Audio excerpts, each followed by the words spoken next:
Welcome to the Shedtime Podcast. I'm Anthony Ramella, aka the CBD Candy Connoisseur, and Exotic Leaf and I are proud sponsors. I gotta be blunt, folks, this show is dope. Welcome everybody to the Shedtime Podcast, and guys, it's getting serious today. You have asked for it. We have teased it for a little while now, and it's finally here. We are gonna get conspiratorial with everybody, and conspiratorial. Yeah, breaking out the big words. Big words. Yep, breaking out the big boy words today. Vocabulary. I read my book. It was good. Anyway, as I mentioned on the Green Room Friday night, if I'm going to dive into conspiracies, I couldn't think of a better group of guys to do it with than the Brewluminati Podcast. We've been fortunate to know John from the Brewluminati Podcast now for a couple years. And when I found out he was doing that, I was like, dude, that's the guy. That's the guy we're going to team up with to talk. Yeah, dude. Because if anybody can do it right, we know it's going to be John. So we brought the Brewluminati Podcast, John and Jake, and we are super excited to have you guys here with us today. So welcome to the Shed. And like we always do, we're going to dive into what we brought to the table. And since I know you guys aren't, as cannabis oriented as we are, but you're a little beer oriented, I'm gonna throw it to Johnny first. What'd you guys bring to the table today? So, of course, I have a beer, but I actually decided I would do something special for you guys. I haven't built a vape in 2 years or something ridiculous. I know, but I broke out a very special mod specifically for James. I got the old full copper Bonaspati with the copper. Yeah, dude. With the copper APOC with the gold. Yeah. Bit. And I built a set of Macy Band's old, 2018 Fralians. Fire, dude. bro. That thing's banging right now. Yeah. Straight OG. It's giving me the goosebumps. I know. And I put what I put in here. I put some Rocket Blast in this bitch, and I got a Samsung 30T on it. So yeah, dude, that's nice. Super hard. And you'll hear me choking a couple times because I haven't vaped something big like this in probably 2 years. But I got my daily too, which is an IPV Aspect salt device, and I'm running some what is this? Shingen Vapor Tortoise salt in this, which I like that a lot. It's very apple and blueberry and raspberry flavored. It's pretty sick. Nice. But then I also was at the beer store, which I constantly am right now. And I wanted to get something special for y'all. And I know Sweetwater did a whole 420 beer weed series a while back. Did. Yeah, and I was looking for those, but nobody has them right now. So I picked up a little bit of Lieutenant Dank from Wicked Weed. Nice. Lieutenant Dank. Lieutenant Dank. I love the name. I got no legs. Lieutenant Dank. So you got your legs. I had to drink with you guys today. This is a beverage called liquid marijuana. And if anybody follows our Patreon, you're actually going to get a video tutorial here this week dropping in there that teaches you how to make the liquid marijuana with our twist on it, because we had to use some high-end stuff.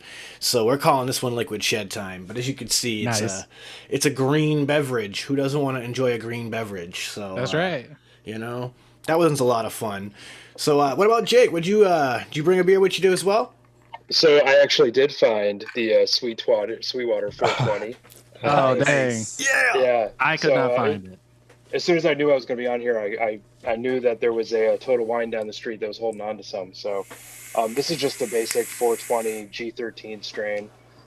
Not as kind of dank, hoppy as the other stuff. They have one, and I'm blanking on the name of it, but it is deep. It's good stuff. And then that one's pretty sessionable then.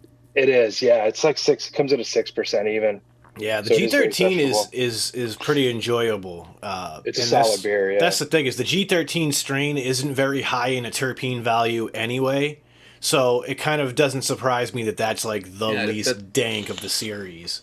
Yeah, it's along the same lines. And then I pulled a backup, which I haven't seen in a while, and this is called Clown Shoes. They're out of San Diego.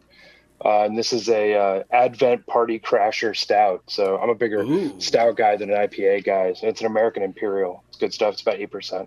Very nice. But these guys, if you ever see anything these guys do anywhere, grab it as fast as possible. Yeah, I've had a couple of clown shoes, and I definitely have dug everything I've tried so far. So, Yeah. I think your shoes. man Poon Sauce McNasty just did a review on one not too long Did he? ago. I on the can't clown remember. shoes. Yeah, I know he's been dropping a new beer review almost every day. Yeah, Dude, he Yeah. did Cool. 6 days this week. Yeah, Nice. dude, he's been doing a great job, and I got to give him credit because the thing I'm really liking about it is because of course he's got that whole vape advocacy background. He's really doing a bit of a grade on can art as well, because Nice. obviously like he doesn't approve of child appealing labels of any kind. And so, I mean, we had him on the green room one night, and he totally just ripped this can art apart because it Nice. had this like Disney genie looking image. Yeah, it was on like an it. Aladdin, pretty much. Yeah, he was not having it. So it's pretty cool that you're getting that like conscientious approach to a beer review while still being like an avid beer guy and talking about what to pair with it for food and stuff like that. So big shout out to Poon Sauce McNasty. If you guys want to check out some beer Nice. reviews, go check out his channel. He's doing a great thing. And every other Wednesday he does a vape advocacy thing if you want to learn a little bit about what's going on in vape advocacy too, you know? So a little double whammy, beer and Good vape. things. Shit, man, he's a good kid. And with that, I'll start to Ashton. What did you bring to the table today, bud? Well, I'm traveling a little bit light today. It's Sunday morning, and I'm just chilling with the boys. So first off, I got that Delro 60D. Shout out to the boy Swags for blessing me with this. Inside, I got a crossbow bridge inside. Inside the crossbow, I Fancy. got a Breeze Tones mouth to lung, and on top of that, I got a white Chiquita mouth to lung tip on it. And then next up, I'm vaping on some. Oh wait, inside the Delro, I forgot to say this. I'm vaping on some Bloodbath 12 milligram because, you know, 12 Bloodbath. milligram bloodbath. Yeah, dude, it was just chilling in the old, I guess, like Fort Knox collection of juice I have in my closet. Next up on the list, since John busted one out, I had to bust mine out too because it's the Bonus Spotty with the Yeah, candy red Hell ring. yeah, bro. RDA for vaping on top, and customized Sammy Nitro drip tip because that's the only red drip tip I got in the collection. Inside that, I got some hacked Breeze Tones. So those are some 28s. Yeah, I think it's 28s with a wrap taken off. And inside Spicy. that, I'm vaping on some Alex from Clockwork Vapors. Shout outs to Still Valley Vapors. And then last but not least, I'm going to be dabbing on some Sour Tangy. Picked this up yesterday from Snickle Fritz. Ugh, And that is going inside, you know, good old Puffco Pete. dude. So, yeah, Love that boys, we're going to Tangy. get down on some sativa-ish leaning fucking sour diesel tangy bullshit today. And that's what I got. Uncle Chris, what'd you bring? Okay, well, you know what? I'm super pumped. I just want to say that, like, I've turned it around. When I got in here, I was, like, really kind of grogged out, but I'm already, like I said, the energy's picked me up, boys. I'm fucking excited. Yeah, hype, homie. Okay. Yeah, dude, I'm super pumped. Like, this is great. And I'm also just excited to see John because, like the guys were saying, like, it's been a while since I've bro. seen him, and like I'm really happy to see him. It's, Listen to that Canadian enthusiasm. wonderful It's so thing, dude. polite. Yeah, bro. He's like, know I'm what? psyched, but But reserved. yeah. You can't take away the Canadian all the time. You know what I mean? Like, no matter where I'm at, I'm always going to be Canadian at heart. Canadian 11 is an American 7. Respectable still, you know? Like, Yeah, like I'm not out of hand per se, but like I am still very excited. So I'm gonna just start with my vape stuff. I got the clutch on top. I got the Druga V2 inside. I got some Sammy Nitro special recipe aliens that are a chuckin'. The liquid I got, I have some cannoli bee nuts from Casadaga. It's actually really good, honestly. Sean, we were talking about that. I can't remember if it was like on a live or if it was just regular talk. I fucking really like that liquid, dude. It's hell really, yeah. it's like really. it's like really refreshing without it being a fruit. You know what I mean? Like it's like it awakens my mouth. Like there's so much going on in it. It's fucking phenomenal. Very, very happy with that. Next setup, I got the same one I was rocking on Friday. It's the Ceres Vape Bathala with the original goon on top. I got some, I'm pretty sure that these are Sammy Nitro coils inside of that. And then the liquid I got is, well, you know what? I honestly, it's not just because it's mine, but it's because I just love it. I got some Uncle Chris Testing Grounds vanilla custard. And my last setup, I got the Arcless V1 from MechLife. That's who it is. I didn't really want to say the person's name that did it, apparently. And the Dang, I got some Breeze Tones coils in there. And I got a DHD chopped up on here, but I can't remember which one it is. It's like the one that has like purple and like blue sparkles throughout it, and it matches my rainbow Dang like perfect. So that's why it's staying on there. And I got some DIY in there. I recently, like, because we were talking about, Sean said before, the beer he's drinking, or the drink, sorry, he's drinking is green. I got a Shamrock Shake like 2 weeks ago, and I was like, dude, these things are fire. Like I need to make an e-liquid that tastes anything close to this, and that's what I'm trying to do. This is the first attempt. I have a feeling that the next one's going to be a little bit closer, so I'm really hoping that I can just get something like nailed out that I fucking love, and I can just mix up and vape whenever I want. You should call it just Shamrock call it the Flying Moose. Okay, sorry. What? You got to name it the Flying Moose. At the same time. And John, what'd you say? I should call it Shamrock. Shamrock and Roll. Shamrock and Roll. You know what? That sounds actually not even terrible. I don't know. Terrible. I like John's. Like Shamrock and Roll is clever. That's I haven't come up with a juice name in 3 years, but boom. Yeah, bang. You're welcome. Got him. Thank you. And then as for my cannabis, obviously you guys know I got the Dynavap 20. This is the 2019 bowl. I got just like the regular captive cap with the good old. I swear to God, every time I'm like, I have to say what it is. I always forget what this is called. The Tectonic stem from BB Vapes. Things work. My love affair with this stem has not ended. I'm still just loving everything about it. And the strain that I'm rocking today is actually, I'm just fishing up that coffee cake that I bought, because I bought a half quarter last Saturday. And so it's pretty much done. I'll probably be finished it by the end of today. And I've enjoyed it. I think that when I go back, I'm probably going to end up buying more because I've just really enjoyed it. It's got some like really nice terpenes that are like popping the flavor that I want to taste. So for me, that's a winner, and that's a rebuy. That's everything for me. So I'll pass it over to James. All right. Well, I got a couple things. I'll start off with my vapes. I got a couple things I'm vaping on. Got the K-Vapors Turk Edition Side Fire with the recoil that we built on Friday in the build-off that I didn't do very well in. But, hey, one of these days I'm going to get a win. But inside, this does have some Breeze Tone coils. I've got a Macron tip from Jess Marie on top of that. And it's got some King's Custard. Shout outs to my man Danny Castle for hooking me up with a bottle of this stuff. It's a little bit of some butterscotch. I'm actually really, really enjoying it, man. It's pretty solid. It's a little bit sweeter of a custard than like some of the others that I normally vape, but it's pretty solid.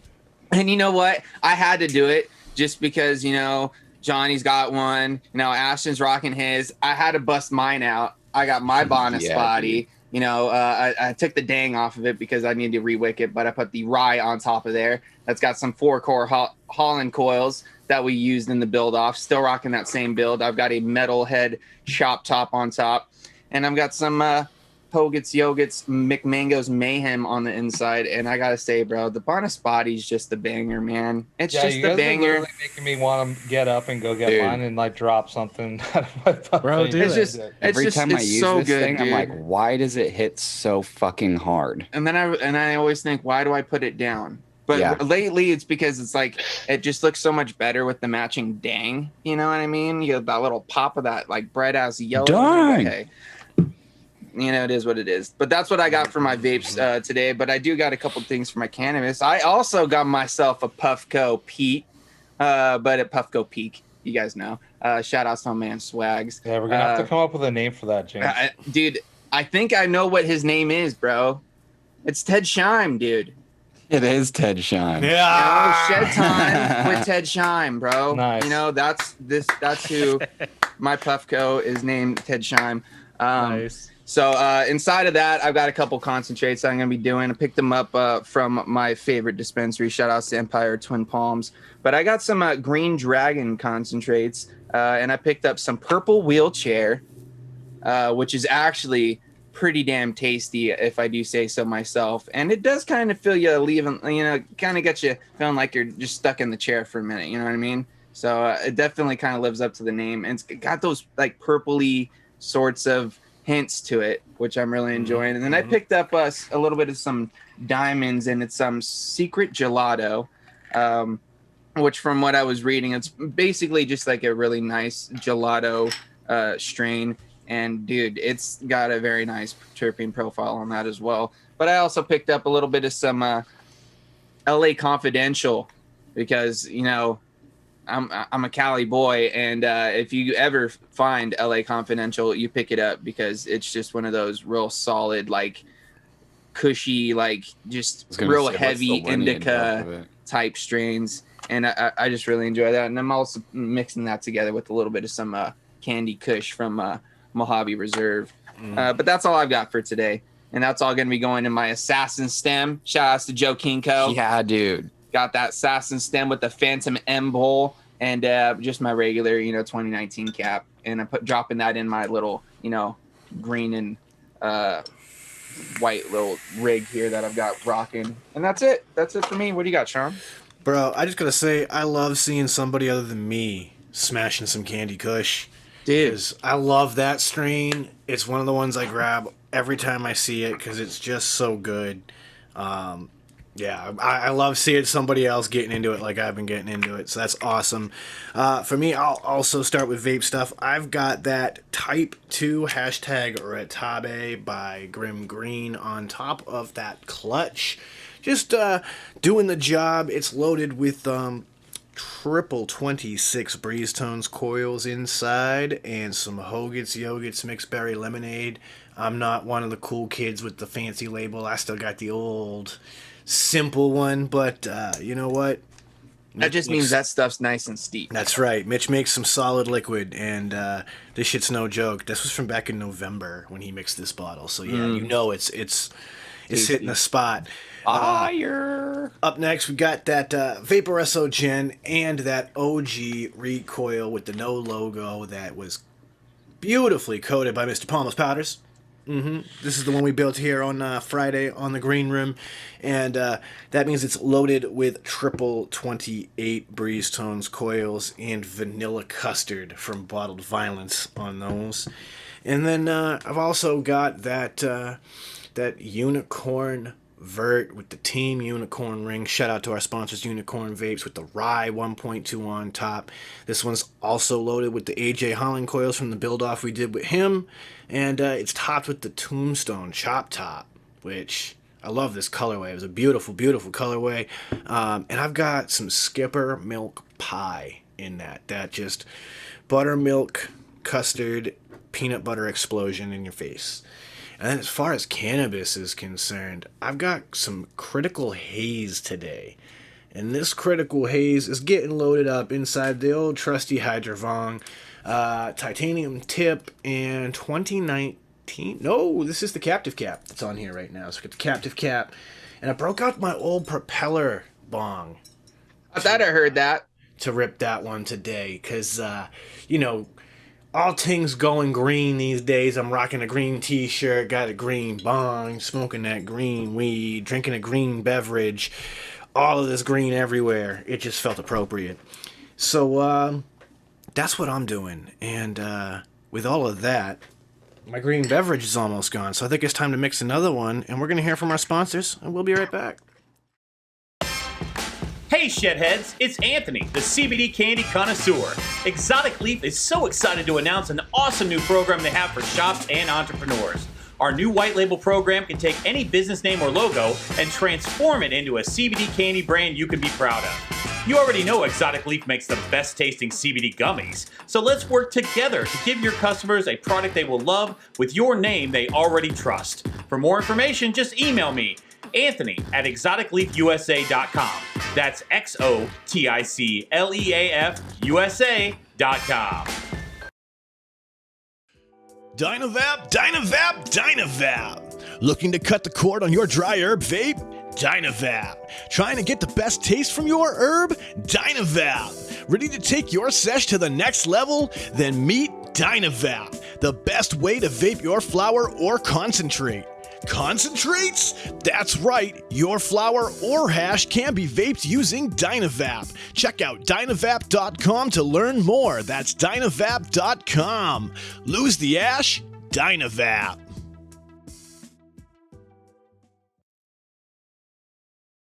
What's going on, Shedheads? It's your boy Frames Janklin. Are you looking to step up your match game or have a raw copper, brass, or stainless mod or RDA that you're absolutely tired of polishing? Then you need to go and hit up my man Ashton of Palmer's Powders. He does some absolutely amazing powder coating work. He offers many different colors and finishes at an absolutely killer price. This man is taking powder coating to a whole new level, and he can make your setup an absolute masterpiece. You can go follow him over on Instagram at Palmer's Powders, and you can go check out pricing on his website, palmerspowders.com. That's palmerspowders.com. And as always, let's just vape on, Shedheads. What's up, everybody? It's your boy Sean Typhon, the Angry Hippie, and I'm back at it again. We're here today to talk about Unicorn Vapes Inc., a fantastic Canadian company who's making outstanding vape hardware. If you're looking for a fantastic, high-quality mechanical device or an excellent RDA, and you're looking for it at a fantastic and affordable price, look no further than Unicorn Vapes Inc. You can get your Unicorn Vapes Inc. products at areliquid.com. That's areliquid.com. Check them out today. I want you to think of your favorite rebuildable right now. Yeah, okay, so you have a layer cake in your hand, and now you're about... Oh, sorry, yeah, that's not everyone's favorite. That's just mine. So think of your favorite rebuildable atomizer. Think about how good of a vape it produces for you. Now, take that and amplify it. And the way that you amplify that is you put in some Breezestone coils. Breezestone coils are handcrafted in Adelaide, Australia. They're made from some of the finest quality wire that you can get. I believe it's wire Buddha. You take those coils, you take them out of that phenomenal packaging that clearly shows how much care that Adam puts on the quality of his coils and the insurance that you get them in good shape. You put them in that favorite RDA, and guess what? You have coils that now sing better than Celine Dion. Go check out Breezestone coils. You can find them on localvape.com and also steelvalleyvapors.com. Solid. All right, welcome back to this lovely conversation we are getting ready to have. So, before we dive into an actual conspiracy topic, I want you guys who are listening to get a chance to really know what the Brewluminati podcast is about, because if this is your first time hearing about it, I really highly recommend you go check out an episode as soon as you're done. They do a lot of great work. It's a really well-produced show, so you should definitely go take a listen. It's going to be something you enjoy listening to for sure. But can you guys just explain, like, how did the whole Brewluminati podcast come to be a thing? I don't know which one of you wants to take that one and run with it. You want me to start? Sure. Yeah. Go ahead, Jake. Sure. Yeah. So I think John's wife and my wife kind of became friends, and we had been hanging out at breweries here and there. And right around the time frame that was happening was the whole birds aren't real thing started to really blow up and become popular. And so people were out there kind of just trying to figure out if those guys were serious or not. And I thought it'd be kind of a cool thing, just do a tongue-in-cheek, straight-faced, like, here it's real and here's how it goes, and outline the whole history of how it was formed. And so we did an episode which just came out a couple weeks ago that was here's how the FBI did it, here's what the CIA did, and we kind of like used their own documents to show how that panned out. And it was kind of a fun little episode. And then at the end, it's like, yeah, obviously it's not a real thing, but it's fun to talk about that way. But both of us kind of have a passion in the historical side and the mental health aspects of conspiracy theories. So our first real 2 episodes were all about social media and its impacts on mental health. And we broke down how those companies basically get under your skin and try to own you, and looked at it as a bigger picture of, is that a conspiracy or is it a real thing? Did they do it on purpose, or is it an accident that happened while they were just trying to seek out profit, And so we explored all of that in our first 2 episodes. And so it's been a fun journey, kind of learning this stuff, doing the historical breakdowns of all these things.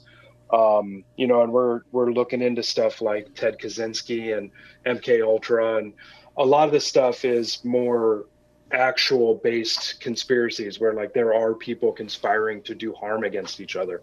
And and we looked at weaponized ticks and how the government experiments on people, especially in poorer neighborhoods. And it's kind of really heartbreaking stuff when you start digging into the actual paperwork on it. Yeah, dude. So, I mean, the Tuskegee Airmen is one of those that's like it's documented. It's well documented. Absolutely. And it is an absolute example of our government using its own people as test subjects. Yeah. It's like and then that's crazy.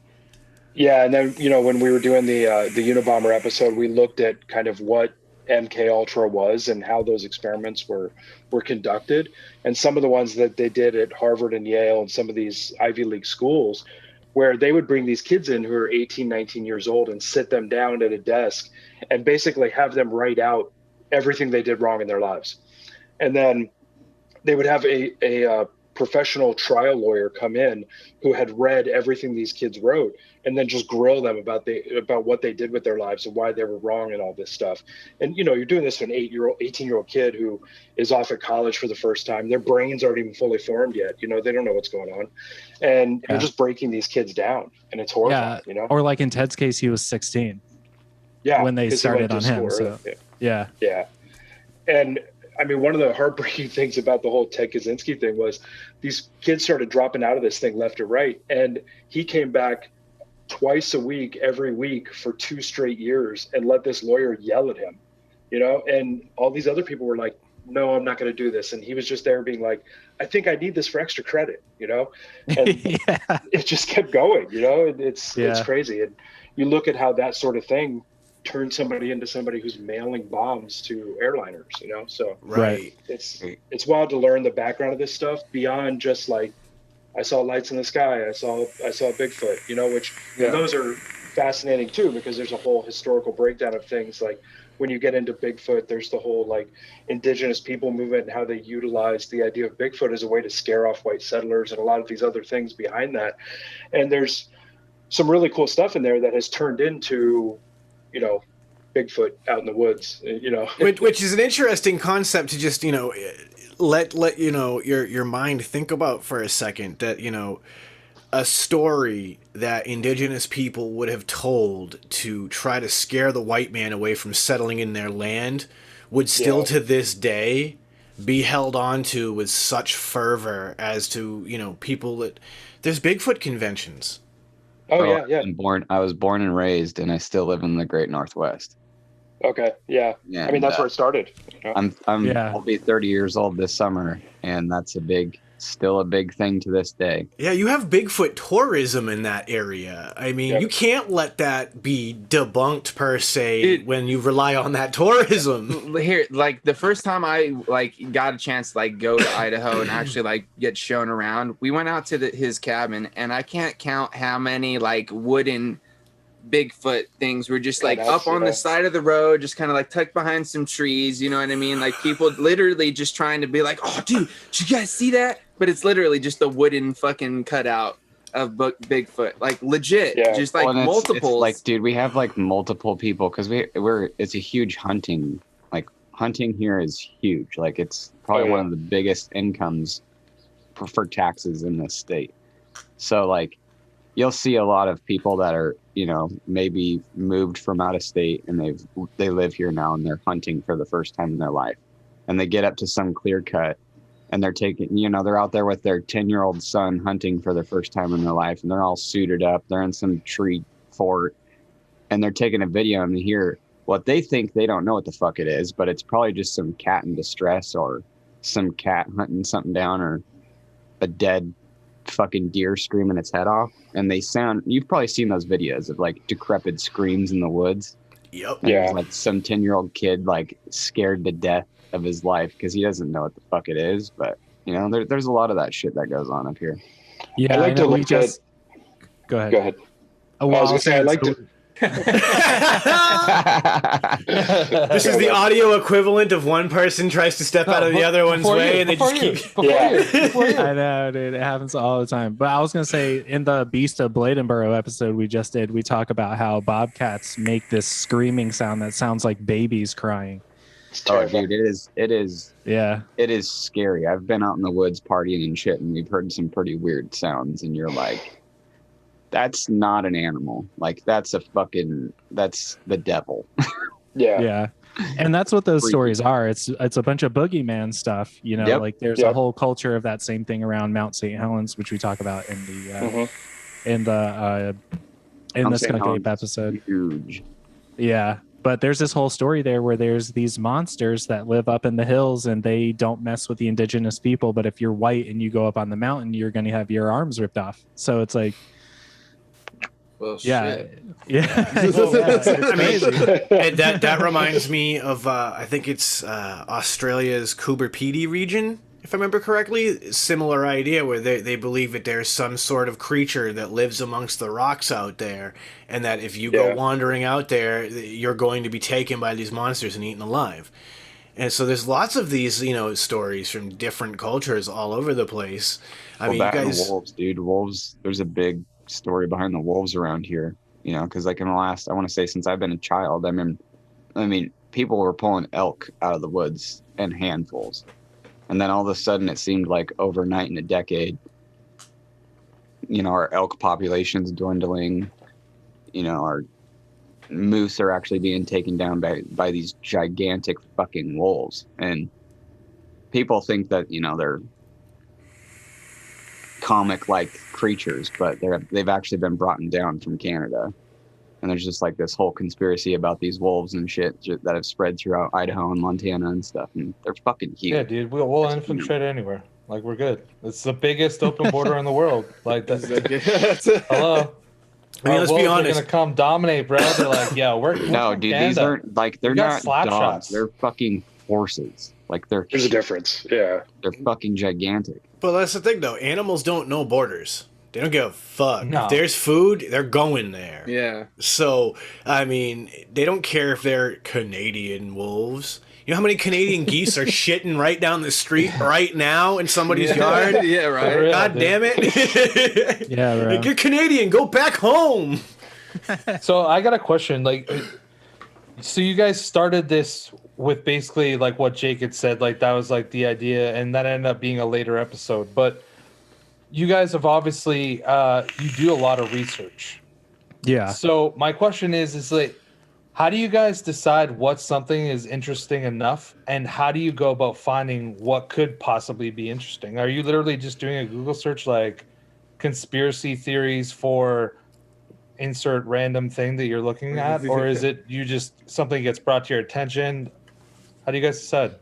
So we use a lot of data analytics and stuff like that to help us figure out what we want to talk about.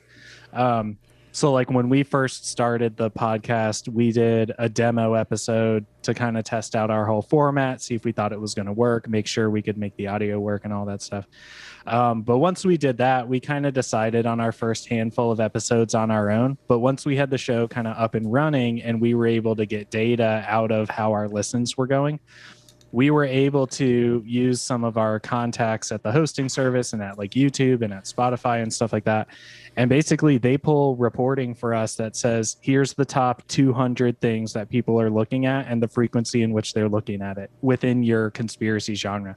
And then we take that and we're basically like, all right, let's figure out what of these we can make a good episode about.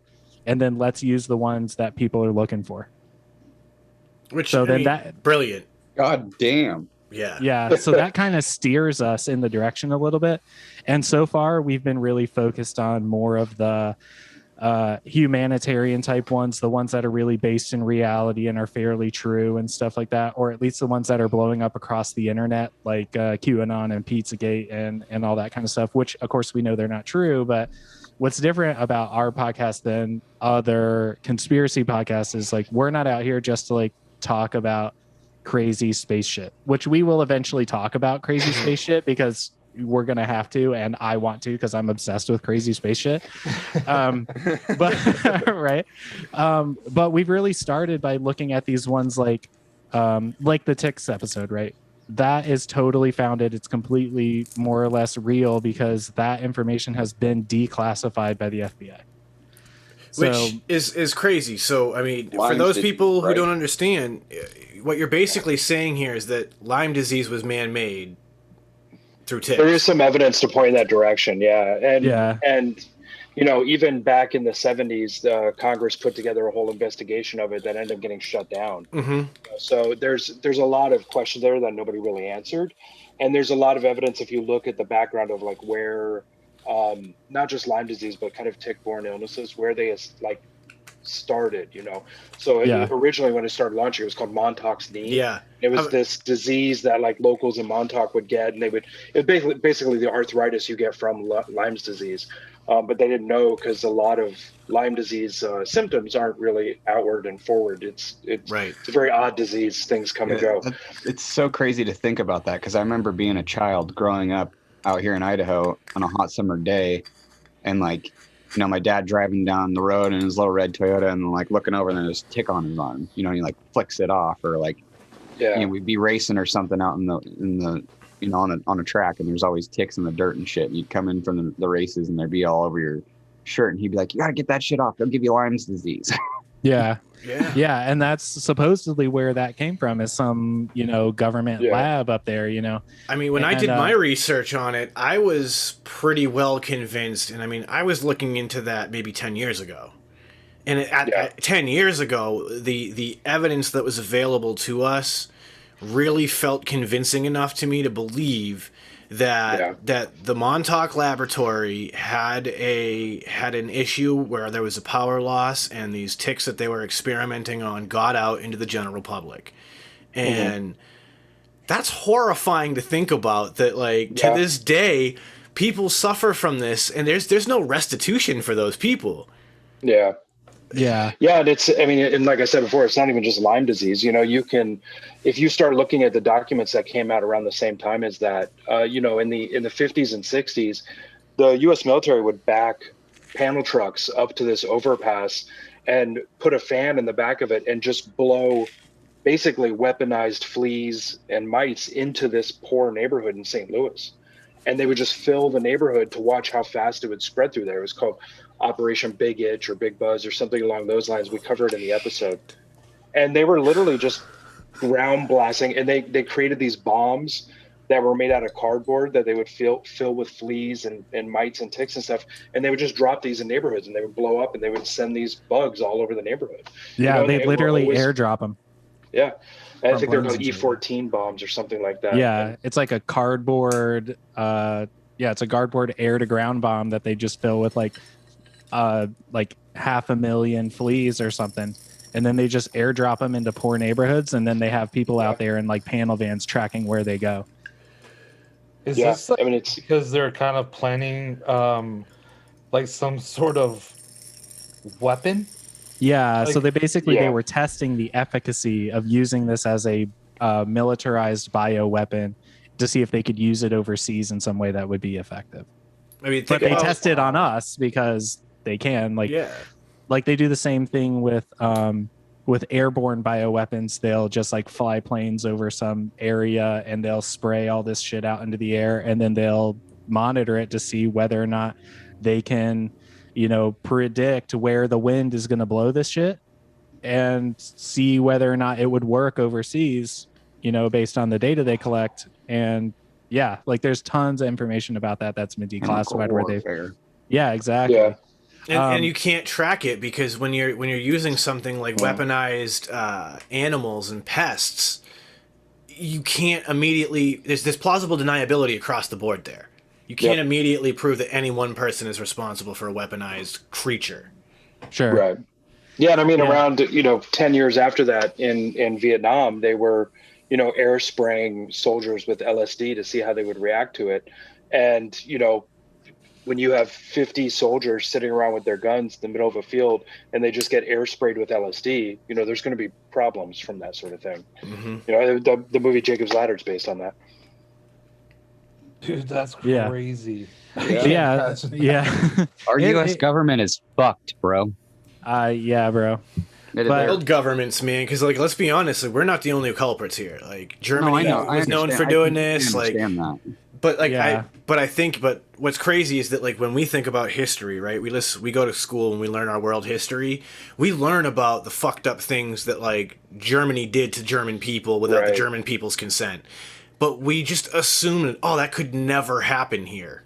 We're the good guys. Have you guys watched any of Project Blue Book?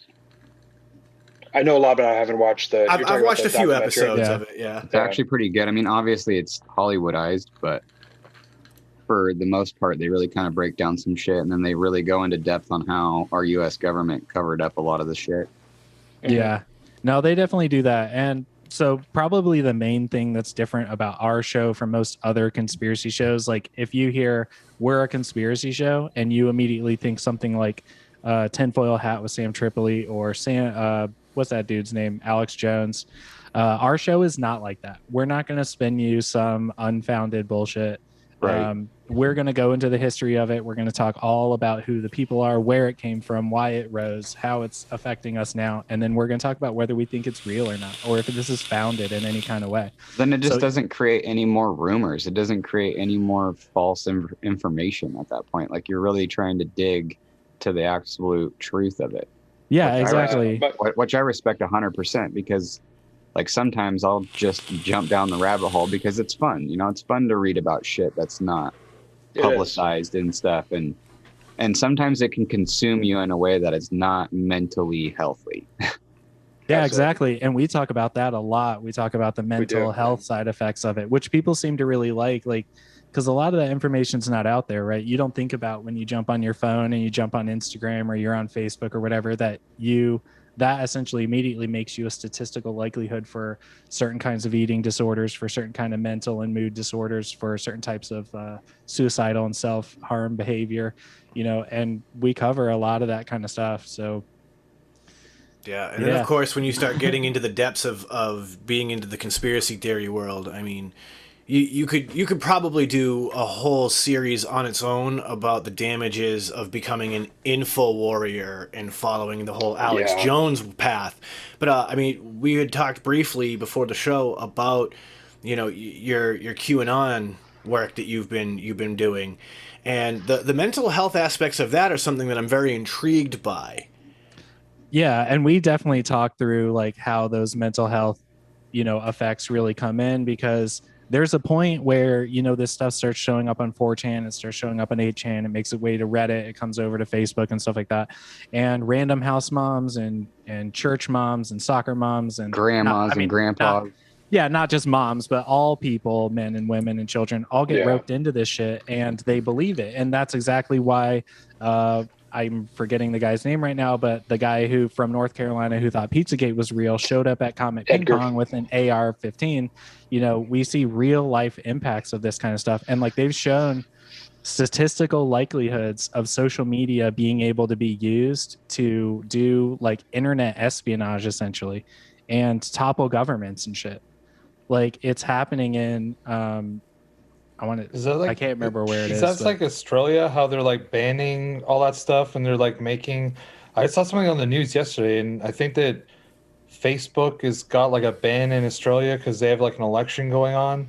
And so there's a lot of stuff in there about news. Yeah, they distribute the news. The whole issue there is that Australia wants Facebook to pay a tax basically on every news post that's shared on their platform. And Facebook, in an effort to kind of make a stand against the Australian government, said, well, then we're going to completely remove the ability to share news by all Australian users because we're not willing to pay this outrageous price just for our users to share information, which I am not a Facebook supporter, to be fair. I mean, I want to put that out there. It's hard to be. I hate Mark Zuckerberg. I mean, if you look at my Facebook feed these days, I basically only plug the Shedtime Podcast now with my Facebook. But that being said, this is something I have to agree with them on. It is a dangerous precedent for a government to ask a social media platform to pay a tax just on information being shared. Yeah. Yeah, I mean, on the one hand, it's a dangerous precedent. At the same time, we're starting to have laws passed in the United States now about what kind of information these social media giants can have and use against the users, right? So there's a handful of states now who have passed basically personal data security laws that now prevent these social media companies from tracking or using any of the data that their users generate against them, which is essentially what these social media platforms do, right? They have these giant AI machines that track tens of thousands of data points on every single person who uses them. And then they use that data against you to essentially addict you to their platform, because there's a measurable amount of dopamine hit you get every time you get a notification from a platform, or every time a celebrity interacts with you, or every time somebody sends you a message or whatever. And that really, is where the mental health aspect comes in. And that's how we can have data like between 2009 and now, there's been almost a 200% increase in suicide attempts of, 14 to 18-year-old high school age girls. You know what I mean? And that shit is real and it's happening, and that hurts people, so. It's crazy to think about, right? Because like running a podcast, we're in a position where we need that data to better understand our listeners and produce something that our listeners want. And on one hand, I feel like we are approaching that with a sense of moral obligation, and we're trying to only do things to benefit our consumer. But it is scary to think that same data can be used in such a manipulative fashion. Yeah, it's true. I mean, go ahead. My background, I started as an investigative reporter right out of college. And so I worked as a journalist for years. I was a cop reporter, beat reporter, and kind of worked my way up. And so I do that ethical feeling is 100% there. Like, I feel like there is a moral to like bring all of this together, So you listen to a lot of people who are currently talking about QAnon, and they're just talking about, oh, it's goofy, these people are in a cult, and they leave it at that, and they don't really dive deep into how this happened, how people got there. And so we actually broke down the history of QAnon and where it came from, going all the way back to like 1100 AD, when the first kind of movement happened where people defamed other people and blamed another kind of source for it. And so what had happened, and that was in England, in 1100 AD, there was a young boy found dead in the woods outside of Norwich, England. And what they did was essentially a local holy guy who was kind of looking to promote himself, and he had a church. He basically straight up just said it was the Jews. Like, he blamed the Jewish people in that region, and he made up this whole story about how the Jewish people in that region every year all get together and they choose to kill one person so they can drain their blood and put it in their bread. And like, he just made this whole story up. And it resulted in, within 100 years, all of the Jews were expelled from England. And I mean, there were arrests, there was hundreds of executions, and it all happened because this one dude just made something up, And so you can follow the path of that kind of single incidents through things like the Salem witch trials and, the satanic panic of the 70s and 80s, where people were scared to take their kids to daycare centers because there were all these people who were writing books that were all debunked later, and saying that like, oh, this kid was definitely raped because of Satan. And there was no rape. The kid wasn't sexually abused. None of that stuff was happening. They just kind of fed the kids these stories because it fit a narrative of somebody they wanted to blame. And that just carried on. And so you follow the path of that, and it brings us to things like, Pizzagate, Pedogate, QAnon. And now they're even roping in like yoga moms in the suburbs because they're using the hashtag Save the Children. And I mean, honestly, what monster wouldn't get behind the idea of saving children? Like, you have to be a horrible person if you don't support that, Yeah, I mean, this is exactly how Eric Rudolph was able to survive in Nantahala Wilderness for 8 years or 6 years or however long it was, because he bombed the Atlanta Olympics and then turned around and bombed a gay bar and an abortion clinic and stuff like that. And then he went to hide in Nantahala Wilderness, and he convinced all of the locals that he was this children saving God warrior, and they protected him. And then, and really all he did that for was as a smokescreen, because his real goal was to kill cops. Which is so incidental of the psychology of the serial killer mind. Because I'm hearing that, I'm immediately thinking of Ted Bundy. Ted Bundy literally was in a search party for one of his own victims. Or the Night Stalker.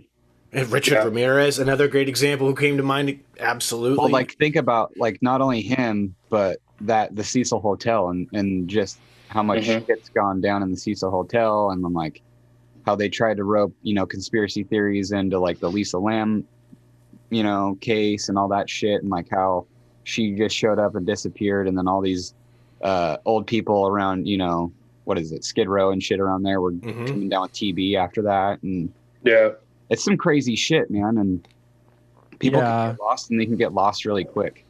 Yeah, what's crazy and hard about the whole conspiracy scene is there's this almost backwardsness to when something is true, it gets played off as a conspiracy, but when it's not, people grab onto it and they run with it. It's like this data point that we cover in one of our first 2 episodes where the shareability of fake news is 700% higher than the shareability of real news. And so if it's not true, people grab onto it, and people are like, no, this is a conspiracy. You need to chill. And they just run with it. But shit that's really happening, and there's data for, and there's papers on, and there's, declassified documents on, people are like, nah, that shit's fake. Psychologically, everybody wants to feel like they have this little element of one-upsmanship, right? We all want to be in the know and have some sort of secret inside knowledge that everybody else doesn't have. And so it plays to that desire. Well, that, and it's with the QAnon thing, they make everybody feel like they're being a part of something, or they're serving for a better good. You know what I mean? It's... Yeah, the QAnon thing is crazy too, because you've got that Wayfair issue, where that kind of sprang out of that, where all of a sudden people are being like, oh, here's a missing kid with the same name as this dresser for $2,300 or whatever, and it's almost at times we forget that we're just suspending our sense of belief in reality. Yeah, Well, that, and it's something it's almost too good to be true, so you have to believe it. You know what I mean? Oh, there's this many people that think it's real, and they're normal people, and it's this 50-year-old lady from Atlanta, you know what I mean, that's sharing this shit.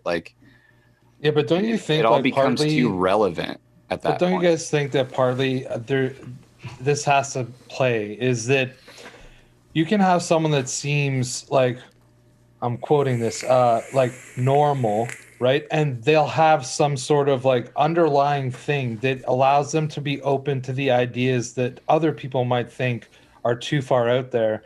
But it would never portray in their average life, but they just might go home and once a week they'll spend 6 hours listening to a podcast on conspiracies, then researching and doing their own information and research on whatever was talked about. And then they'll go back to their normal life after that. And I think that that's what it comes down to for some of these. Some of them are too far out there for people to believe, and they'll never get to that point. But there's some people that just have that slight door crack that allows them to just look in just enough, and without walking by it and it being closed, they don't even think about opening it, right? And that'd be a lot of people. They don't think about conspiracy theories because those doors are never cracked open. But Absolutely. There's just there might be some things there could be someone that believes in QAnon, but then something that is actually, to me, far more believable would be no, that's super fake. Like I'm not even gonna put time into that. So it's just like all these things that are going on in people's brains that it must make them more susceptible to certain things. Just like how Absolutely. I like different things. And let's say that I want to vape an e-liquid or drink a beer or whatever, and I'm gonna like something different than a lot of other people. It's like my brain is more open to those flavors, or my brain is more open to those conspiracies. Absolutely. And I think that that's like part of the thing that fucking blows my mind when it comes to like Facebook and shit, is that I'll see people that I've known for 25 years and they'll post something and you'll see the comments and like they're like just so into it and defending it, and like when people question them, they'll come back with like some response, like they've put plenty of thought into their response, and you can tell that they're really involved in this, what to me it seems fucking ridiculous. Dude, I find that all the time when I scroll through my Facebook, dude. just like you're saying, like it goes from 4chan to Reddit to Facebook, and it just makes it so like that Karen, it's like on her way to her like soccer kids practice, you know what I mean? Save the children. We'll be listening to this like crazy conspiracy, like, and you're just like, what? Like, how is this even possible? How'd you even know about this? But it's like, oh, well, I saw it on my Facebook news feed, and now they're like deep diving into this. Like, so that brings a question to my mind, though, that I gotta ask you guys, and it's something that I have thought about a lot. Some 10 plus years ago, I fell down the InfoWars rabbit hole, and the question that always came to my mind when I was still in that rabbit hole was, how is Alex Jones not dead? You know what I mean? Yeah. Like, because like Right. we can verify some things he's talked about, and we can debunk a lot of things he's talked about. And that led me to this thought. So I want to know your opinions. Is Alex Jones an example of COINTELPRO? I'm gonna let you personally- take that one. Yeah, I mean, I personally don't think so. I think if you look at Alex's trajectory and how he kind of started, it's very interesting, because one of the first times I ever heard Alex Jones was literally December 31st, 1999. And this dude was on the radio screaming about how airplanes were falling out of the sky and ATM machines were exploding because it was Y2K. And the most interesting thing about that was it's all so verifiable. Like in that moment, like, no, there are not nuclear power plants going off, but his audience listens to this, and part of them probably wants to believe that and internalize it as something that could be happening. So I think somebody like Alex Jones is also, kind of like Art Bell with Coast to Coast. I think they're more of storytellers, and what they do is they wrap up this information and present it in a way of, they're not saying this is true, this is that. What is essentially happening is, like, Alex Jones has this kind of presentation of himself where he's just reporting on all the news. He considers himself a journalist and he's just reporting. But if you look, that's really not what he's doing. He's going in there. He's more of a character who I mean, personally, I think he's just trying to sell products. I mean, I think that's why he's out there. And he has these. Yeah, so he has these stories. He has an audience. He knows. I mean, whatever you want to think about him, he knows his audience very well. And if you talk, and I've talked to, over the years, I've talked to hundreds of people that are so deep on the QAnon thing that they still think Trump is like the secret 19th president and all this stuff. And so, like, I've talked to them over the years, and every one of them shared the same story. And so did Timothy McVeigh, who blew up the Oklahoma City building. They all share the same story, is that they started with Alex Jones. That was where they kind of got their toes wet into the conspiracy theory kind of pool. And then from there, they went deeper and deeper, and they went off the grid of conspiracy theories and went into the deep end, which is where there's a lot of kind of, you don't see it now so much nowadays, but 10, 15 years ago, or when I was younger, when I was a kid, I would go to gun shows with my family, and like they would have the book displays of the gun shows where they would have things like Bill Cooper's Behold a Pale Horse and all of these like really, really far end, deep end books that were splitting a line of where, like, okay, here's the UFO book, here's the Bigfoot book, here's Behold a Pale Horse, and then here's a bunch of really racist stuff. And like, so like somewhere in that mixture there, you find these books about chupacabras and all this different stuff. And I think people who started Alex Jones end up down that, and they quickly turn their back on kind of traditional media and wind up finding all these other things. So I don't think he's COINTELPRO. I don't think he's like controlled intelligence. You know, a lot of people say he's like a Mossad agent, and that's why he's untouchable. I think the truth is, I mean, if you read the court documents of the cases that he's been involved with, he's been sued several times. I mean, one of the most recent times by the Sandy Hook parents, because he claimed Sandy Hook wasn't real and they were all crisis actors, blah, blah, blah. When he did all that, they took him to court. He immediately apologized and was like, whoop, didn't do that. I'm just an actor. I'm a character. And he said that in court. Like, I'm a character who does stuff. And sorry. And he literally says in the documents, I ate a big bowl of chili, so I don't really remember what I was talking about that day, you know? And so I think he definitely is a character. And then, like I mentioned before, Art Bell, you have this other side where Art Bell's a guy who just asks questions. You know, if you listen to Coast to Coast, I mean, all of those old episodes are on YouTube and they're definitely worth a listen. But you tune in and there'll just be this guy who calls in and he's like, I'm a time traveler from 2036 and I came back to warn you guys about nuclear war. And Art Bell does not blink. He's just like, cool, what's the problem? Tell me about it. And like, he just lets them talk it out. And he's like, okay, next caller. Next caller's like, I'm a werewolf from Australia. And he's like, what's that like? Do you get ticks? You got bugs? What's going on? And they just like let it happen, you know? So I think those are kind of different sides of the coin where Alex Jones is stirring stuff up to keep an audience and stay profitable. I think there's a lot of the other side of people who are far less kind of harmless, who are out there just asking questions and trying to get people thinking more, you know? Mm-hmm. And I think that's kind of where we come in, is we kind of purposefully have an outward image of like, we're a conspiracy theory show. But when you start actually listening, it's, you know, we're talking about stuff from the 1300s and like how it built up into what it is and its effects on social media and who profits on these things and who's making money. And so we're kind of like trying to slip in the back door a little bit to some of these like hardcore red-pilled conspiracy theory people and like give them some more information, you know? I feel like you're the conspiracy theory that people need and maybe not necessarily want. You know, the fact or fiction. It's like they're going to give you the fact. Well, they're going to give you the fiction, but then they're going to fucking load you up on fact to make you understand the actual basis of the fucking goddamn story. And that's where it gets lost. We live in such a clickbait world where you believe it conspiracy just from the title. You know, conspiracy theories are just titles, true. And that's what we're going off of now. I mean, we are getting into that last segment, and we had talked. You guys dug up an interesting conspiracy about the Egyptians using cannabis to build pyramids, and I've purposely not Googled any of that because I wanted to hear it from you guys first, because that obviously, you know, just strikes my soul as believable.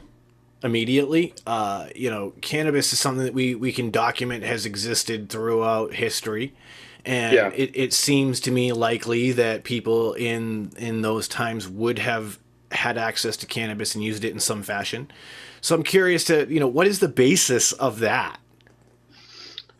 So you know, kind of what we looked into and what we found a little bit was basically what, like you were saying, when you do go back through history, you do find a lot of evidence, even though I think there's this kind of movement nowadays for people that are a little bit anti-marijuana, anti-cannabis to turn their back on that. They don't want to see that there was some sort of historical structure to it, or they don't want to see that there are actual kind of real benefits to those sort of things. You know?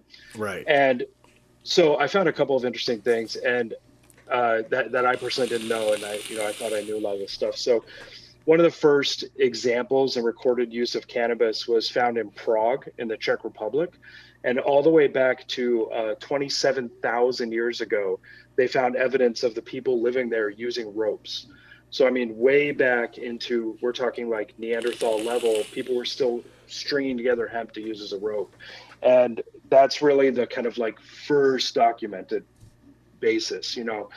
And the interesting thing is that's about, you know, 23,000 years before the Egyptians were using it to their own benefits. And what a lot of people don't know about the Egyptians was the people researching them nowadays refer to the Egyptians as everyone was a doctor.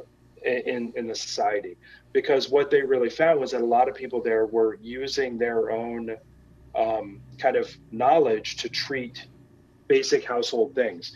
And, you know, we look at today where we can go to the store and buy a bottle of Tylenol. We can go to the store and buy a packet of Sudafed. Well, you got to talk to the pharmacist now, but you go to get a thing of Sudafed and, you know, you bring it home and it's in your medicine cabinet. I mean, that wasn't the case 50 years ago. You know, 50 years ago, you call the doctor and he gives you heroin or whatever, you know, gives you a bottle of cocaine and you go about your day and that's that. You know, then there was this kind of lapse back before, from like the 1800s, before that, through the Dark Ages, where people just didn't know how to administer things themselves. There's just this big lack of knowledge. And so going back to Egypt, one of the things that they found was when they were digging up a lot of these pharaohs, and not even pharaohs, but lower level, just kind of the people in with the pharaohs and just the day-to-day existence, they were finding traces of cannabis in their lungs, like all the way back to those days. And what they had found, and what the thought was that at the end of the day, they would get together and basically put cannabis on extremely hot rocks in the middle of their little tents, and they would just like hotbox their little tent. And that was like how they unwinded at the end of the day. And they would The original dab, dude. Dude. Vaping weed. Dude, the original hot box, bro. For real. That's right. It's original literally hot tent. rocks, you know? Yeah, dude. Vaporizing And so- it at that, dude. Legit. They're You know what I vaping mean? their weed, too. Yeah, at that. dude. Harm reduction from the start, man. I like And it. They found evidence of this through lungs, through the body, and some of the more interesting things that they found that we really don't do today, which was they found that they could do things like grind down cannabis, mix it with these different kind of pastes, and you could use them for separate kinds of medical treatment. So joints, they found it had a huge anti-inflammatory purpose. And they found that if they just made this like packet of goo and put it over people's eyes, they didn't understand that they had glaucoma, but they knew something was happening. It would help treat their eyes and they would feel better at the end of the day, obviously, you know, for different reasons. And so the reason we know all this was because there was a thing called the Ramesseum III Papyrus. And in it, they outline all the different uses of cannabis, breaking down like what you can do with each of these different things.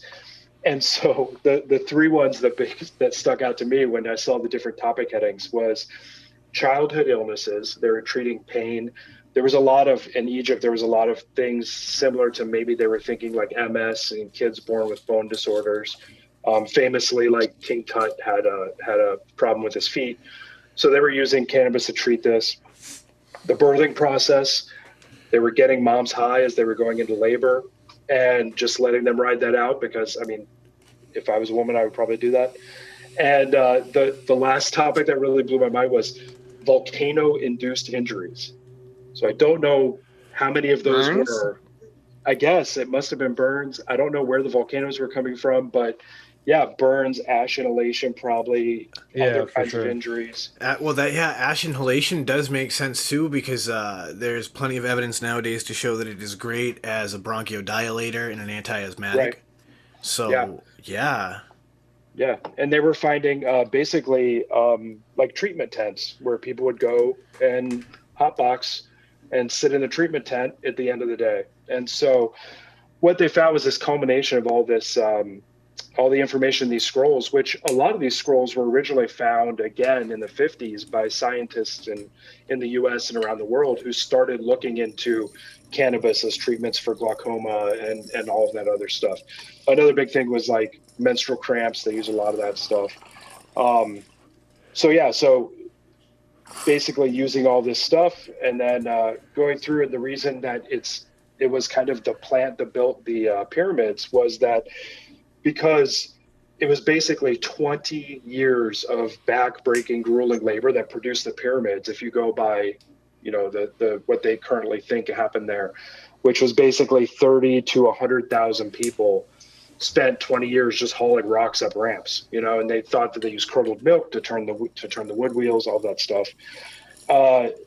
they found camps in the area, how at the end of the day, people would come back, get high, treat their wounds with the salves on their joints.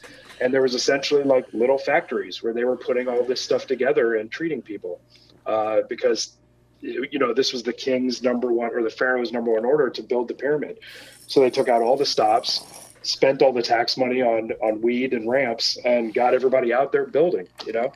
And so from everything I found and what I could look up was that's how it was all kind of put together. And one of the most interesting things was cannabis was called Shemshemet.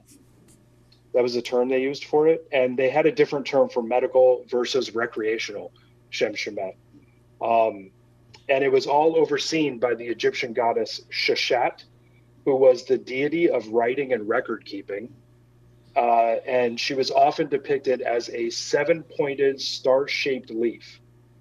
Many believe this is an illustration of the cannabis leaf itself, indicating the importance placed on cannabis in ancient Egyptian society. So yeah, so that's kind of that's how the ancient Egyptians built the pyramids using marijuana.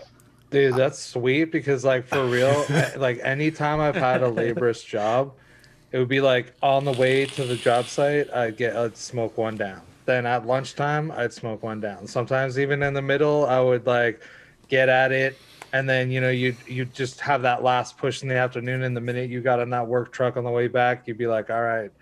And that would be how I would allow myself to like push the limits physically. That's and literally 20 years of physical labor, dude. Like, it's not just physical labor.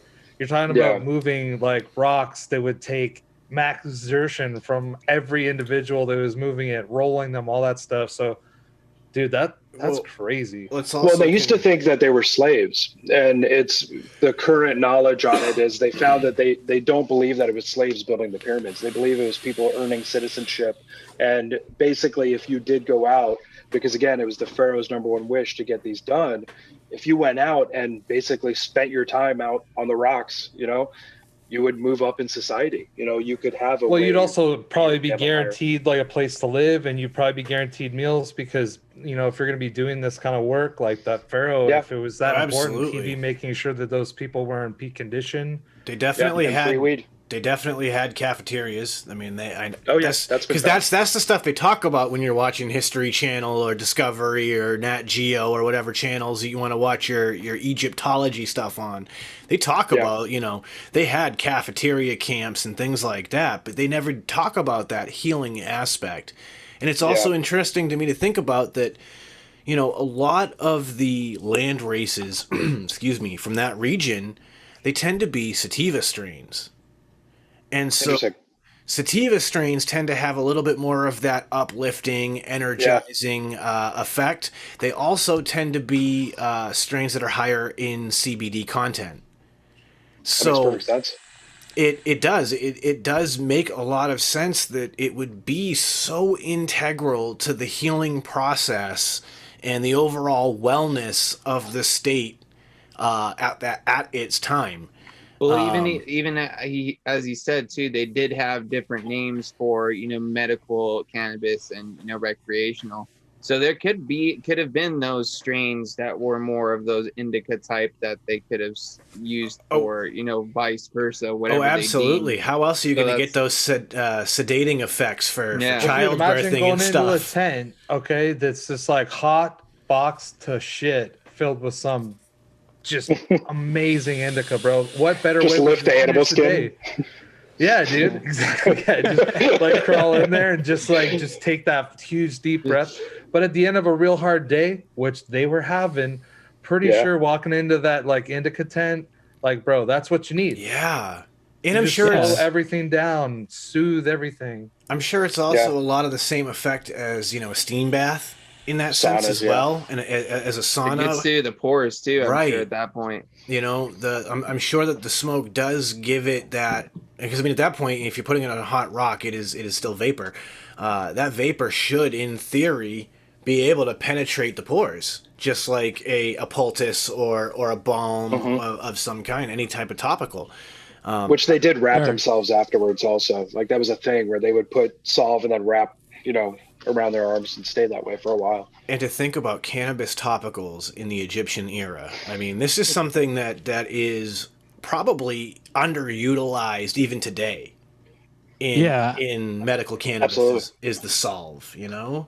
Yeah, I mean, they just don't talk about the part where it's like you're out working on the pyramid and you get a boo-boo, you can go to the first aid tent and they give you a little, you know, a little dabber and, you know, some salve on your joints, you know, and then let you roll along on your way. But like even now in the last couple of years is the first time we've really started seeing the emergence of like CBD salves for joints and CBD creams for, you know, eczema and skin problems and stuff like that. Both of you gentlemen are tattooed. I'm tattooed as well, and CBD tattoo bombs are becoming extremely prevalent as well. And I personally, this last my quarter sleeve was completely treated with a CBD balm instead of anything like a Neo or a bacitracin or anything like that. It was all CBD balm, and then hemp lotion for my lotion. I've been using hemp lotion on my tattoos since I started getting tattooed at the ripe young age of 16. Shout out to my mom, Dukes, for letting my uncle tattoo me at 16. Hell yeah, starting the addiction young. Yeah, I mean, at the very least, moving towards all natural stuff. Like I used to use, you know, corporate type lotions and aquifer and stuff like that, and I basically switched to an entirely all natural vegan tattoo balm that I use. It's made out of like mangoes and shit. You can eat it. Ooh. It's vegan. And the shit's awesome. And like my tattoos always come out super vibrant. They heal really fast. And, you know, it's just crazy. You know, you think about the way people have this resistance to wanting to think about weed now. And that's just because they are brainwashed to think about the war on drugs and you know, society in America and shit like that. But, you know, really advanced societies all through history for tens of thousands of years before now have used stuff like cannabis, like you know, natural pine barks that have you know, anti-inflammatory properties, pain-killing properties, antiseptic properties, stuff like that. And they didn't have the science; they just had, you know, experience. You know, even our recreational cocaine came from native people chewing coca leaves. Yeah, exactly. Yeah. You know, but now it's like suburban house moms are like, weed's bad. And I'm like, you realize there's like 30,000 years of this using this shit before now. I think the beautiful thing though is that all of that is now changing. Like we talk about that a lot here on the show. Now the suburban house moms is fucking token up, dude. Yeah, like that's right. You know, instead of having wine moms, we got a lot of weed moms coming out now. And I mean, first things first. There is something extremely sexy about a woman hitting a big bong. I'm sorry. Whether you smoke weed or not, there's something really sexy about that. I'm into it. Make a bubble, baby.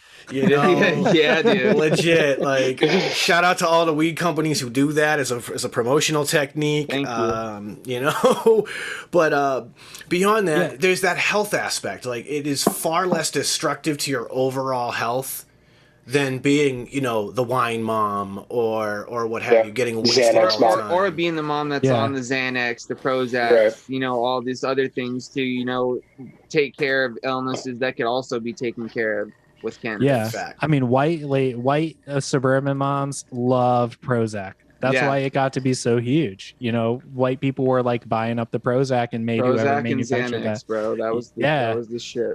Exactly, but it's like you think about this contrast between the health benefits and the pain relieving benefits. Like you can treat neuropathy with it, you can treat pain with it. Like there's so much, and like we've had this whole, you know, opioid crisis happen in America, and it's like if you think back, it's like, think about how much further along we'd be in medical research if we had been researching the medical benefits of marijuana this whole time, as opposed to putting synthetic opioids in people's system and basically getting them, you know, addicted to this shit. And now there's a multi-trillion-dollar lawsuit against whoever those people were that made that Purdue opioid Pharma, drug. That's Preach. right. Yeah, exactly. Preach. Exactly that. Yeah. It's just crazy to me, you know. It is, and I mean. And this is the thing too, is like, I think this is something that needs to be said. It's like we're not saying that weed is for everybody, but like this thing, it's something that could be utilized for so many different things, not only on the medical side of things, but on the industrial side of things. Yeah. You know what I mean? Like it could solve so many problems and so many issues that come down to that. And not only that, but it could also help the environment as well, because we talked about this as well as like one, crop of hemp you could harvest, Four times in a single year. In and a it single takes year 20 compared years to grow a tree.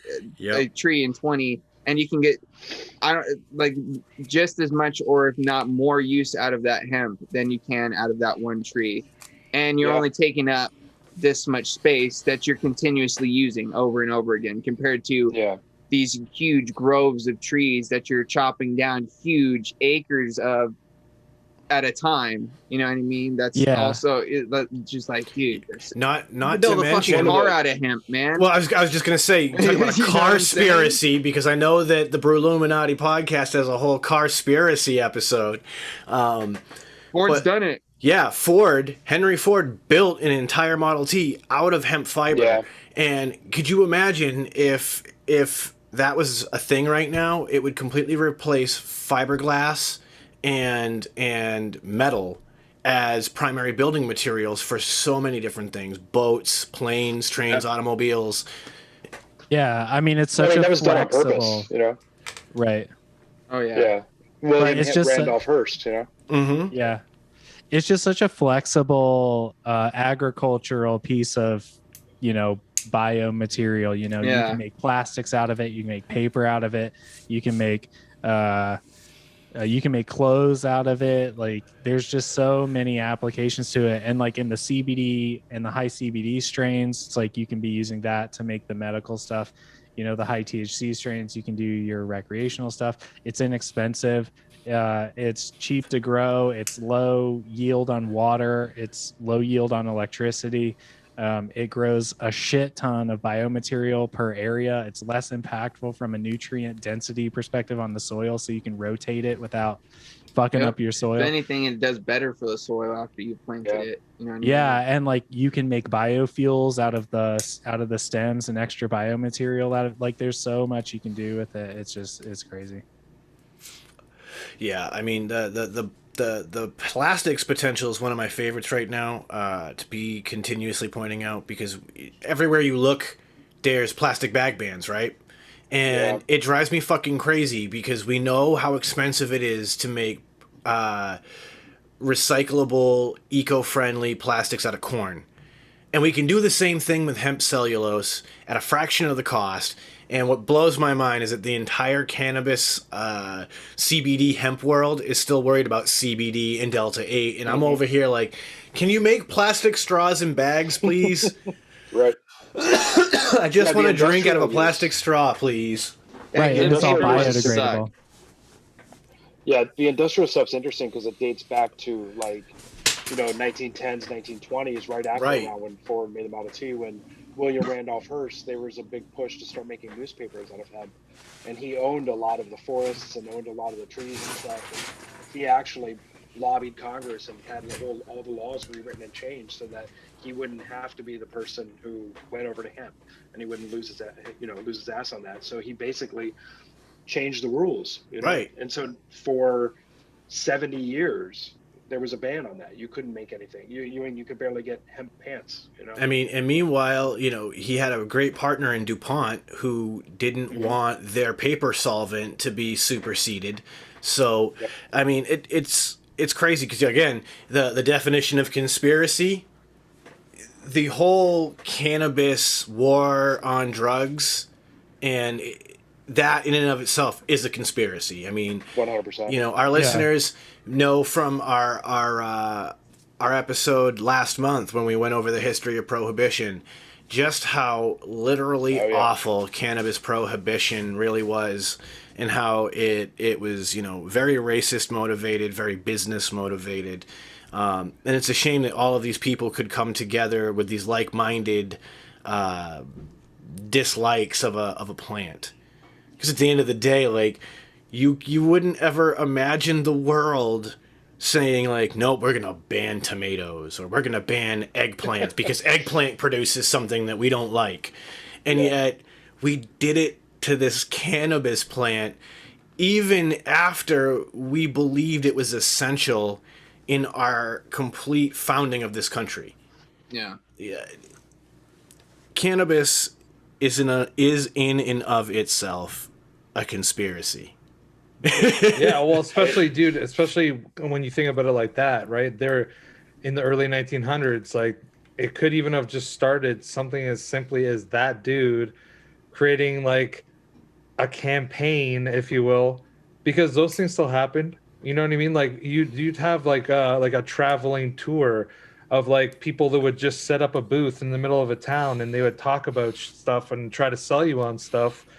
And it could have easily been something that simple. You know what I mean? Like now it's a lot easier for everyone to access, just like we were talking about. The age of the internet made it completely different. But there was still all that stuff going on then, and they probably could have just been doing this like bad ad campaign of like, we're gonna shit all over this, even though we know that it's great and all these things we're saying are not necessarily true, but it's gonna benefit our narrative, which is, you know what I mean? Like we're living through we it go right through now. with vaping, you know what I mean? Like it's nonstop. That's throughout history. You know what I mean? Like they probably have just like burned people at stakes, you know what I mean? Or like went in and murdered like a whole village because just bullshit was happening. You know what I mean? It's fucked up. But I guess that's like humans. Like we're just I like to think of it internally as like broken. the Scooby-Doo syndrome, where essentially like, you know, the ghost comes and you pull the ghost hat off and it's like, oh no, it's old man Withers. He's trying to keep everybody out of the theme park. Well, like if the ghost is, you know, cannabis, you pull it off, it's pharmaceuticals underneath. And the same thing goes for basically every conspiracy theory. You know, when you start digging into things like Bigfoot and aliens, you know, you pull the ghost costume off and you see who's really underneath. Yeah, it's like you finally find Bigfoot, take the head off, and you're like, oh, really? It's just you? Yeah. Right. Yeah, that's our whole spiel. Is like that's what we want. We want to pull that ghost off instead of just point at the ghost and say this is cool. You know? Yeah, you're making me look left, but you're doing this over here on the right. Exactly. That was an amazing analogy, by the way. It really was. I'm so glad that that is where we're gonna have to wrap this show up today, because that is the most perfectly poignant analogy ever. Excellent, bro. Excellent. Guys, and it fits the shed so well too, man. Scooby Doo. Yeah, buddy. Yeah. So this is that opportunity. I want to turn it over to you both. If you want to plug your personal socials, tell everybody where to find Brewluminati Podcast. Let them know. Plug it all. So whoever wants to start, go for it. Go for it. All right. Well, thank you guys. You can find Brewluminati Podcast on literally every single streaming platform possible because we distribute it everywhere. It's on YouTube. We have an Instagram. We have a Facebook. We have a Patreon. And you can find all of that just by Googling Brewluminati Podcast. If you do join our Patreon, 10% of everything we take in gets donated to a local foster-only cat and dog rescue that my wife volunteers for. And yeah, I mean, that's essentially it. You want to hear about goofy ass beer shit and, you know, hear us pull the, you know, old man Withers mask off about conspiracy theories. I mean, we're our dudes. We're your dudes. So. Yeah, I couldn't say it better myself. And if you find that, you'll find us on there. So exactly. And Perfect. We're always on there. We have a Discord too.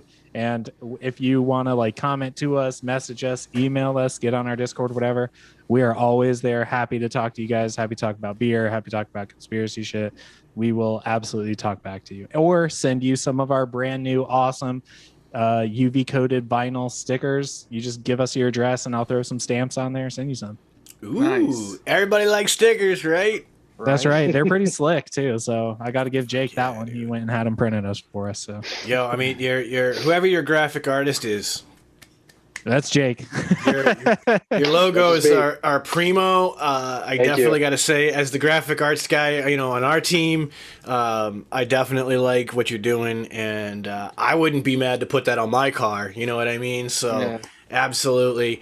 I appreciate you guys coming on. I'm going to go ahead and throw it over to the boys to go ahead and sign out now. And let's kick it off with Mr. Palma. Well, that was another killer episode. I'm definitely honored to have Jake and John on. It was fun to talk through some conspiracies. And to be honest with you, I thought we were going to go down like a deep hole and we were going to talk about some crazy shit, but it ended up turning out to be pretty factual and very historic. So big thanks to you guys, as always. Like I always say, moderation is key. And if you guys are ever curious about finding me, Palmer's Powders on Instagram, Facebook, just fucking Google it, palmerspowders.com. That's where you'll find me. And Uncle Chris, what you got? Well, I'd like to thank our guests as well. I didn't really know what to expect. I'm like very open to conspiracy theories. I don't necessarily really believe in many, but like I like hearing people talk about them because I think that I just really like to know what people are thinking. And if you hear someone talk about something they're passionate about, like often you can get into what they're thinking, and I kind of dig that. So thank you guys for coming on. I'm actually gonna have to listen to a few episodes. I listened to one on YouTube, I think maybe a week ago, and I was kind of digging it. So I think that I might have to like find that on a thing that I can use on my phone. So I'm assuming that means you guys are probably on SoundCloud. Yeah. Are we on SoundCloud, Jake? We're not at SoundCloud, but we're on literally every other podcast distribution. Apple, Okay. Google, Spotify, Yeah, all of it. Stitcher. Yeah, all that shit. Okay, then that means I'll be able to find it on my phone because like I drive for a living, so for me being on the road and having something to listen to be nice. So thanks for coming on. And to everybody out there, if you guys want to check out some of my liquid, you can just go over to UncleChrisTestingGrounds.com. Use the code Shedtime, save you a little bit of cash. I just updated basically the shipping, so it's flat rate $10 Canadian to anywhere in America and $7.50 anywhere in Canada. So that's a little bit more affordable. You should definitely check out some band builds, just like John's got in that tube mod today. He's given the oh yeah, okay hand because they're bangers, and I got those on the site. So go check it out. Other than that, just remember shedtimepodcast.com. Go to SoundCloud, give us a follow. You can listen to us anywhere, but just follow us there. I got shit that I want to give away, so let's get that going. And check me out on Tuesday nights on Clown Vapes, or I guess it's KVTV on YouTube for mixing it up. I think that we're going to be doing another single flavor house mix this week. I don't know what flavor house is going to be, but they'll probably have like 4 banger recipes coming at you that are all from one flavor house. So come check it out. And I think that's everything. So everybody just stay safe out there. And James, take it away. All right. Once again, thank you to the boys for joining us. Jake, John, it was a pleasure having you guys on. Of course, like I'm kind of like Chris. I'm not super big into like the conspiracies, but I do enjoy like kind of sitting back and hearing people's thoughts and opinions on them. Because there's sometimes I hear something just like, oh, you know what? I could see that. You know what I mean? It kind of like opens my. I'm always down to like learn about new things and kind of look at things in a different light. So it was definitely a cool experience. So thank you guys for coming on. Definitely go over there and go check them out, guys. If you guys are interested to hear more, get some more information behind the conspiracy, learn a little bit more of the history behind them. I'm definitely going to go check out some of those episodes for sure. Just from what I heard tonight, it's got me interested for sure. With that, of course, you guys can check us out on my YouTube channel every Friday for the Green Room with Mr. Sean Typhon and Overdrip for the Green Room. It's a great time hanging out with everybody, hanging out with all the Shedheads, all that good stuff. Of course, you can check me out on my YouTube channel for some reviews on some vape stuff. I think I'm going to be doing something on like the Intake MTL from Og Vape, and I think I've got the Druga RTA as well that'll probably be coming up on the channel soon. Other than that, you guys will catch us here, same time, same place, shedtimepodcast.com. And I'm going to end it as I always do, sending out positive vibes, crisp high fives, and let's just vape on Shed Time. My face is off, and I'll throw it over to you, Sean.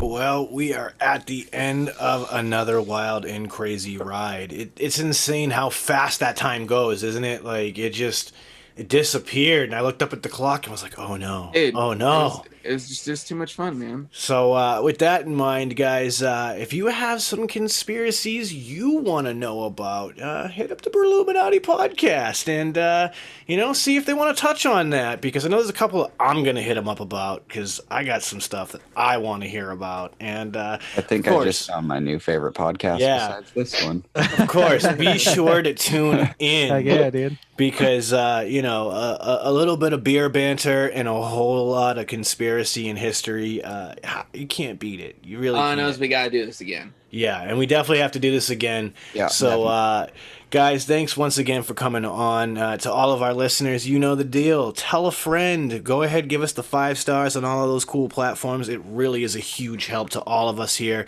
And with all of that, you know what I'm going to tell you. ShedtimePodcast.com is the place to go for all things Shed Time. So don't let the bastards get you down. Be cool. Don't be a dick. Whatever it is you do, make sure you make it fun. It's the Shed Time Podcast, and we're rolling up and rolling out.